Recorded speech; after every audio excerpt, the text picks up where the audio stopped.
¿Qué tal va el curso? Bien. ¿Bien? ¿Os gusta o qué? Acabo de empezar. ¿Habéis empezado hoy? Sí. Bien, pues yo creo que muchos de vosotros, o casi todos, me conocéis.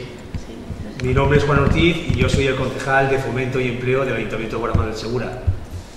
Llego un poquito tarde, porque estaba de viaje, pero quería venir a inaugurar este curso denominado Habilidades Personales y Sociales para optimizar los recursos de las personas con discapacidad en entornos laborales, turísticos y de servicios.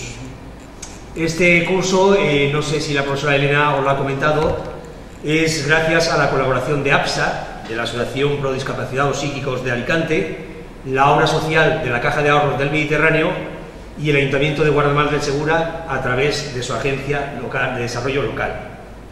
La fecha de inicio es hoy, día 13 de marzo del 2012, para finalizar el 17 de abril. Vamos a tener todos los martes clase, será desde las 4:30 de la tarde hasta las 8:30 de la tarde, todos los días, es decir, todos los martes, aquí en el aula de cultura de la calle Colón número 60.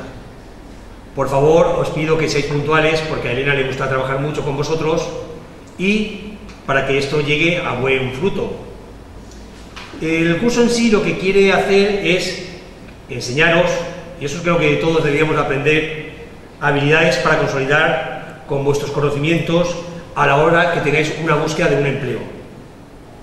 Para finalizar, agradecer a APSA, como a la CAM, el interés para nuestro municipio a la hora de poner en marcha estas acciones y por parte del Ayuntamiento, pues brindaros todo nuestro apoyo. Si tenéis alguna consulta, si no, ya para disfrutar y para despedirme, pues eso, que disfrutéis de estas horas y de estas semanas que vais a estar con Elena, que creo y sé que es una buena profesora. Muchísimas gracias y buenas tardes.